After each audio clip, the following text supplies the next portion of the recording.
Nakita niyang napangiti sa kanya si Vera at sinalinan muli ang wine ng kanyang baso. Yan din ang sinabi sa amin ni James, ngunit siguro nga tama ka. Malalaman mo rin ang lahat kapag bumalik ng alaala mo. Saad ni Vera. Napatango siya dito at napatitig. Yeah, you're right. And if my memory is back, I think malalaman ko rin kung talagang niloko ko ni James na hindi totoo ang sinabi sa akin ni Alice. She told me that James is cheating on me. Sinabi niyang alam ko rin ang tungkol doon. Maybe all I can say for now is, he really cheating on me. Then we're over. Sabi ni Pamela at iniwas ang tingin kay Kian. Palihim siyang napangisi na makita ang seryosong mukha ni Kian. Inubos niya ang laman ng kanyang baso at inisip na talagang tinamaan to sa kanyang mga sinabi. Matapos ang pag-uusap ni Kian at Pamela, nagpaalam na itong uuwi. Ganon din si James dahil sabay silang pumunta sa bahay ni na Pamela. Inayaan naman ni Pamela ang umalis ang dalawa dahil nasisiguro niyang yon ang gusto ni Vera. Naisip niya mag-uusap ang dalawa at baka nga sabihin pa nito kay James sa napag-usapan nila. Ngunit wala siyang pakialam kung ano man ang napag-uusapan ng dalawa. Nang makaalis na ang mga ito ay nagpaalam siya sa kanyang magulang na papasok na sa kanyang kwarto. Kaya hinayaan siya ng mga ito. Kasalukuyan siyang nakahiga sa kama at iniisip ang nangyari kanina. Naisa sanang tawagan si Alice para ipaalam dito ang lahat. Subalit naisip niyang wag na lang muna dahil alam niyang pupunta rin ito kinabukasan sa kanila. Ipinikit niya lang ang kanyang mga mata, ngunit nagulat siya nang biglang tumunog ang kanyang cellphone. Binigay ito ni Alice sa kanya kanina upang matawagan siya nito dahil nawala na rin ang phone niya noong naaksidente siya. Kinuha niya ito at tinignan ng tumatawag. Ngunit nakita niyang number lang ito at nagdadalawang isip siya na sagutin ito. Pero sa huli, sinagot niya pa rin to. Hello? Subalit wala siyang nakuhang tugon mula sa kabilang linya at tahimik lamang ito. Kaya't napakunot noo siya. Hello? Who's this?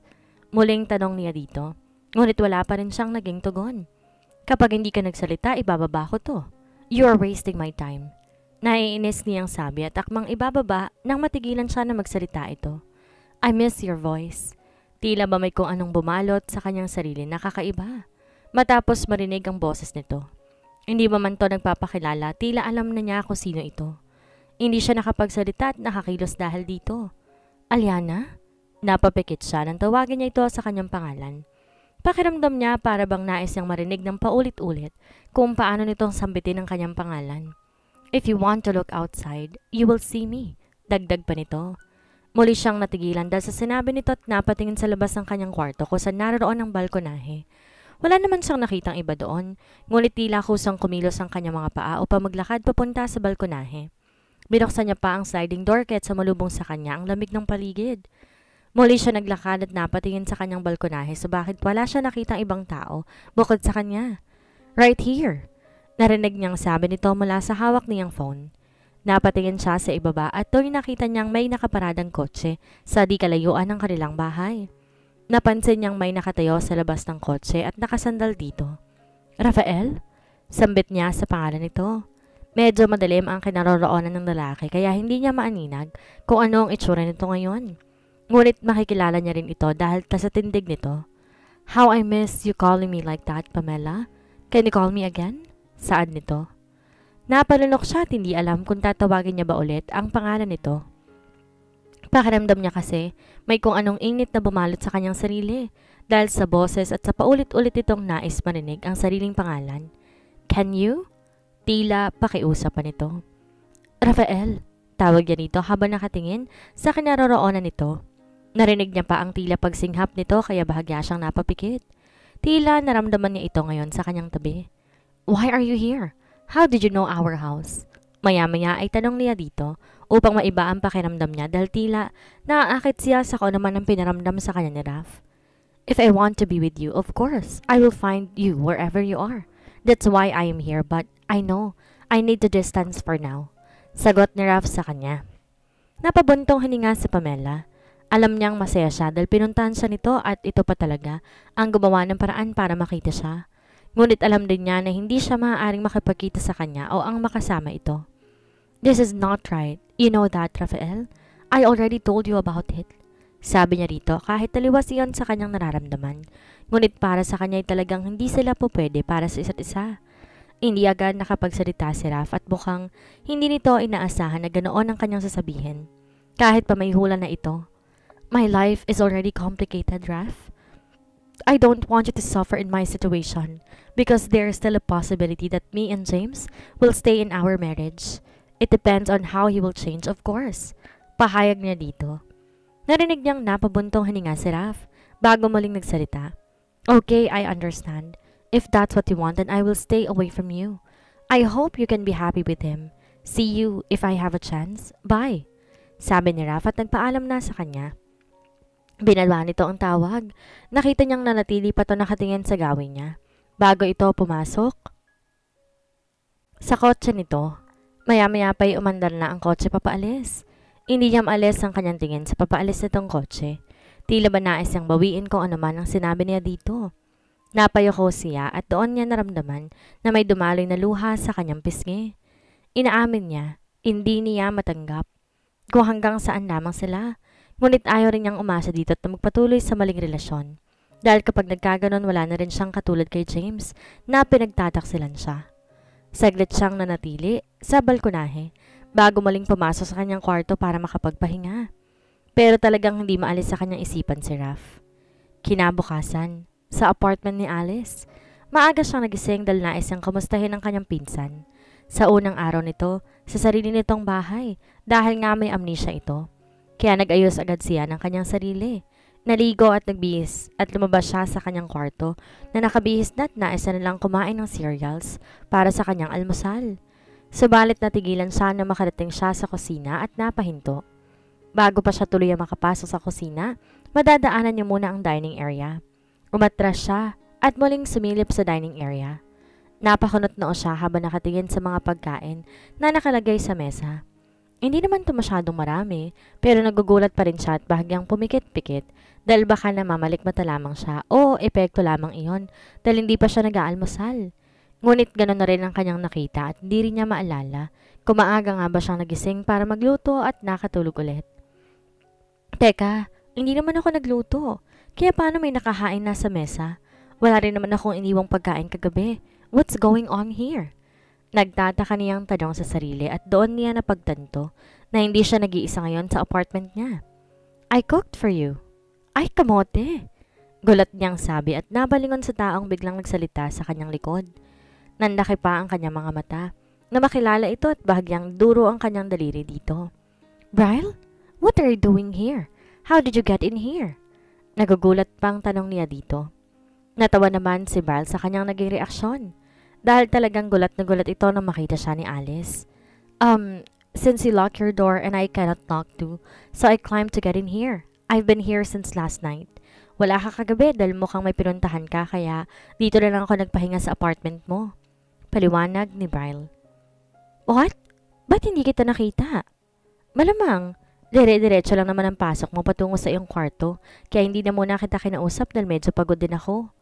So, dahil maaga ko nagising, ipinagluto na kita. Muling paliwanag ni Bryle at ngumiti kay Alice. Alanganing ngumiti si Alice sa kanya at napatango-tango sa kanyang sinabi. Ayos ka rin no? Bakit mo naman masipang dito pumunta? Muling sabi niya at pumasok ng tuluyan sa dining area. Bigla na lang siyang nagutom dahil sa amoy ng pagkain na nasa mesa. Umupo siya at nagsimulang kumuha ng pagkain. Lumapit naman si Bryle at nilapag ang dala niyang kape kay Alice. Wala lang. Mas gusto kong dito eh. Namiss kasi kaagad kita, tugon ni Bryle. Napahinto naman sa pagsubo ng pagkain si Alice dahil sa sinabing iyon ni Bryle. Napatingin siya dito at nakita niyang kumindat pa ito sa kanya. Napairap lamang siya dito. Namiss mo lang akong asarin eh. Tama ako, di ba? Sus! Singhal niya dito at sumubo pa ng pagkain. Tinawanan lamang siya ni Bryle at umupo sa upuan na kaharap nito. Tsaka nagsimula na rin kumain. Hindi ako naniniwala na wala kang sadya sa akin, kaya't sabihin mo na. Sabi ni Alice habang kumakain. Muli pa siyang napatingin kay Bryle. Well, I'm here to know, how's Pamela? Well, Pamela is fine, I think. Kailangan niya muna mag-adjust dahil nga wala siyang maalala. Simula nang mawala ang alaala niya, tila mas naging malakas ang loob niya. Nararamdaman ko yon. Hindi ko na nga lang alam kung paano niya pakisamaan si Kian, lalo na si James. Sabi ni Alice at naging seryoso sa huli nitong sinabi. Napatango naman si Bryle sa kanyang narinig mula kay Alice at tila kampante rin siya sa kakayahan ni Pamela. Inutusan ka ba ni Raph para alamin ang kalagayan ni Pamela? Muling tanong ni Alice. Narinig niyang natawa si Bral sa tanong niyang iyon na tila ba hindi inaasahan ang kanyang mga sinabi. Why would he do that? I have her own mind and body to go where Pamela is. Hindi naman niya kailangan iutos sa akin lahat, lalo na kapag interesado siya sa babae kay Pamela. Well, sometimes he will ask me to guard her, but of course, I guard her too because you are her cousin. Nakangising sabi ni Bral at kumindat na naman sa kanya. Napairap na lang siya sa pagkapilo nito at napaismid. Hindi niya alam kung bakit nga ba nandito ito. Kung kaya naman itong alamin kung ano ang nais itong malaman. Pakiramdam niya tuloy nagdadahilan lang ito na pumunta sa kanya upang makita at makasama siya o talagang nandito lang ito para asarin siya. Hindi niya tuloy matukoy kung ano nga ba ang ipinapakita nito sa kanya. Dahil sa tuwing sinasabi at nararamdaman niya na nais siya nitong protektahan, naiisip niyang may nararamdaman ito sa kanya. Agad niyang inalis sa kanyang isipan ang mga bagay na iyon dahil ayaw niyang umasa sa isang pakiramdam lamang naman. Natapos ang agahan nila na lagi siyang inaasar nito. Pinapatulan na lang din niya dahil minsan inaasar din siya sa kung anong sinasabi nito. Matapos noon sinabi niyang pupunta siya kay Pamela upang kamustahin ito. O di kaya nagpaalam na rin tong umalis dahil balik trabaho na rin to. Pagkatapos silang magpaalam sa isa't isa ay umalis na si Alice nang puntahan si Pamela. Mabilis lumipas sa mga araw. Tulad nga ng sabi ng kanyang ama, ay pag-aaralan niya muna ang mga bagay-bagay bago siya ipakilala sa kumpanya. Tinulungan din siya ni James kung anong kanyang dapat gawin at habang nakakasama niya ito ay unti-unti rin naging palagay ang loob niya dito. Lalo pat araw-araw siya nitong sinusuyo at dinadalhan ng bulaklak sa bahay nito at kung minsan inaaya pa nga siya nitong lumabas. Inahayaan din siya nito sa nais nitong makasama siya at bumawi sa kanya. Nais ring malaman mismo sa kanyang sarili kung karapat-dapat nga bang bigyan ito ng isa pang pagkakataon upang maging totoong asawa sa kanya. Nais niyang isalba ang pagiging mag-asawa nilang dalawa, ngunit alam niyang hindi ganoon kadali dahil na rin kay Kian na bahagyang umaaligid din sa kanya. Maging ito ay sinusuyo siya at inaayang magmasyal. Inahayaan lang rin niya ito dahil gusto rin niyang malaman kung anong dahilan kung bakit ito nakikipaglapit sa kanya sa kabila ng ginawa nito. Sa mga araw ding lumipas, wala siya narinig mula kay Raph. Hindi na ito tumawag simula noong huling nag-usap sila. Minsan nababanggit ni Alice si Raph kapag magkasama silang dalawa, ngunit talagang di na nagparamdam pa sa kanya ang lalaki. Kaya naman dahil doon nabaling kay James ang kanyang atensyon. Ngayon, kasalukuyan silang magkasama sa isang hotel dahil sa isang event na imbitado silang dalawa. May nakalaang ding kwarto para sa kanilang mag-asawa dahil nasa labas sila ng Laguna. Kaya naman nag-check-in na rin sila sa hotel upang doon na magpahinga. Pagkatapos ng event, dediretso na sila sa kanilang hotel room. Habang nasa silid sila, nakaramdam ng pagkailang si Pamela kay James dahil nga silang dalawa lang ang nasa silid. Kaya naman tahimik lang siya at bahagyang napapasulyap kay James na hinuhubad ang suot nitong coat. Are you not comfortable being with me here in this room? Pansin pa ni James sa kanya. Umiwas lang ng tingin si Pamela at hindi sumagot. Ilang beses na rin naman niyang nakasama ito kapag inaaya siya nitong makipag-date. Ngunit may mga oras talagang naiilang siyang kasama ito. Sort of, pero sinusubukan ko rin na wag mailang sa'yo. Maya-maya ay sabi niya dito. Narinig niyang napabuntong hininga si James at lumapit sa kanya. Bahagya itong umupo sa harapan niya at kinuha ang kanyang kamay. Marahan itong hinaplos James at ngumiti sa kanya. Naiintindihan ko naman kung bakit ganyan ang nararamdaman mo. Anda ako maghintay na muli mong buksan ang puso mo para sa akin. Gagawin kong lahat, bumalik ka lamang sa akin at maging ang tiwala mo. I made a mistake but I will make it all right, Pamela. I am still hoping that your love for me would be back. Malungkot na sabi ni James. Hindi naman makapagsalita si Pamela dahil na rin sa nakikitiyang senseridad sa mga sinabi nito na talagang gagawin nito ang mga sinabi. Naramdaman niya kung gaano siya kahalaga dito. Ngunit hindi rin ibig sabihin ay nawawala na ang pader na nakaharang sa pagitan nila. Alam niyang pansamantala lamang ang nararamdaman niya dito dahil nga wala pa siyang maalala.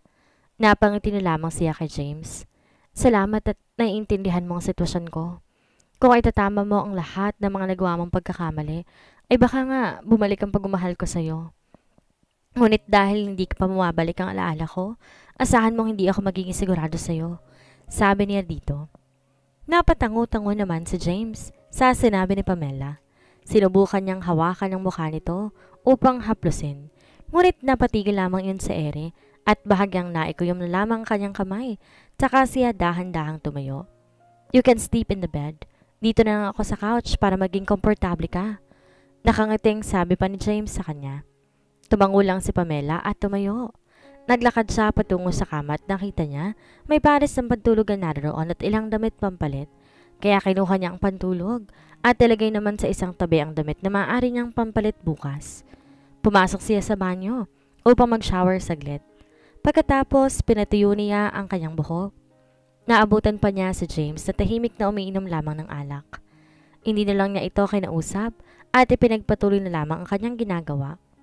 Saka humiga sa kama. Napapasulya pa siya sa kinaroroonan ni James. At nakita niyang nakatingin din ito sa kanya. Kaya bahagyang nagtama ang paningin nilang dalawa. Subalit agad ding inalis ang tingin sa isa't isa. Nagpatuloy naman sa pag-inom ng alak si James at ipinikit naman ni Pamela ang kanyang mga mata upang matulog. Ilang oras pa lang ang nakakalipas, muli nang makatulog si Pamela. Bahagya siyang naalimpungatan at napaupo bigla sa kama. Sakto rin narinig niya ang pagsara ng pinto. Napakunot noo siya at napatingin sa couch upang tingnan si James, pero hindi niya ito nakita. James? Tawag niya. Ngunit walang sumagot sa kanya. Dahan-dahan siyang tumayo mula sa kama at niyakap ang sarili dahil sa lamig na kanyang nararamdaman. Nakapatay ng ilaw, bukod sa labas ng veranda, kaya binuksan niya ito at muli niyang tinawag si James. Pero walang tugon mula dito, kaya't nasisiguro niyang lumabas ito. Kinuha niya ang makapal na robe at ibinalot sa kanyang sarili, tsaka naglakad patungo sa pinto. Dahan-dahan niyang binuksan ang pinto at napatingin sa paligid. Nahagip ng tingin niya ang pagliko ng pamilyar na lalaki sa isang pasilyo, kaya mabilis siyang naglakad patungo doon. Pagliko niya ay napahinto siya na makitang nakahinto habang tila may kausap sa phone. It's already late. Why are you here and where are you? Narinig niyang tanong nito sa kausap sa phone. Natigilan siya na makilala ito. Si James. Nagtataka tuloy siya kung sino ang kausap nito. Vera? Please, kasama ko si Pamela. Baka hanapin niya ako. Fine, saglit lang, okay? Pupuntahan kita. Muling sabi nito at mabilis na naglakad. Napapailing na lamang siya at naiisip na pumunta pa talaga si Vera upang makita si James. Kahit pa alam niyang palagi na ring nagkikita ang dalawa. Nang bahagyang makalayo na si James, mabilis siyang sumunod dito. Naglakad to patungo sa may pool area ng hotel sa kinaroroonan nilang floor, sa 4th floor. Alam niyang wala nang kahit sinong naliligo ngayon dahil gabi na, ngunit maaari rin na mayroon pa. Sinundan niya si James at na makapasok na ito ay sumilip siya. May ilan pang tao siyang nakikita na mukhang nagda-night swimming. Inanap niya si James at nakita niyang naglakad ito patungo sa isang babaeng nakaupo sa isang table at nakilala niya rin ito, si Kian. Tahimik siya naglakad palapit sa kinaroroonan ng mga ito at nagtago sa gilid ng pader. Sa kinaroroonan niya maririnig niya kung ano man ang pag-uusapan ng mga ito. Sumilip siya, sakto namang eksenang nakita niya. Nakita niya kung paano sinulubong ng halik ni Kian si James. Saglit lang yon pero nakita niyang walang naging tugon si James dito. You really changed since she's back. What? Did you kiss her already? Or you already have it with her? Nakataas kilay pang sabi ni Vera kay James. Napailing siya sa pagiging bulgar ni Vera. Ibang-iba sa pinapakita nito sa kanya at maging sa kanyang magulang. Napansin niya kung paano napalingon sa paligid si James. Tila iniisip na baka may makarinig sa sinabing iyon ni Vera. Can you just not talk about that thing? It's not what you think. Tugon naman ni James kay Kian. Na napangisi lang muling umupo sa inuupuan nito kanina. Whatever. By the way, this past days, you're really occupied, huh? You always cancel my call, even my invitation to come into my house. Mukhang ginagawa mo ang part mo na makipaglapit kay Pamela at makuha ang loob nito. Pero tila sumobra naman yata at binabaliwala mo na ako ngayon. Nakataas kilay ng sabi ni Vera kay James.